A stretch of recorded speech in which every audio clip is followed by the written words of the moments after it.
We have an update from the mom who last week reached out to me frantically days before her due date thinking they might want to change the name they had chosen for their daughter after her husband had casually dropped in conversation that Margot was the name of his ex-fiance's grandmother. Baby is here, she's beautiful, she is healthy, and she is home. Her name is Marceline. So backstory, they decided as soon as they were pregnant, they both knew whether baby was a boy or a girl. They wanted to call this baby Mars, but they wanted to give Mars a longer name to fall back on in case Mars didn't feel right to them as they grew older. So as soon as they found out that she was a girl, they started brainstorming ideas that gave the nickname Mars. And for a week, Margaret was the name, and then they both just kind of came to their agreement that they knew too many middle-aged women named Margaret.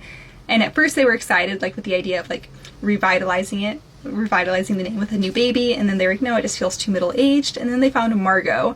And last week everyone's asking why he just casually brought it up. Last week they were in conversation and she said she's the only Margot either of us will have ever known.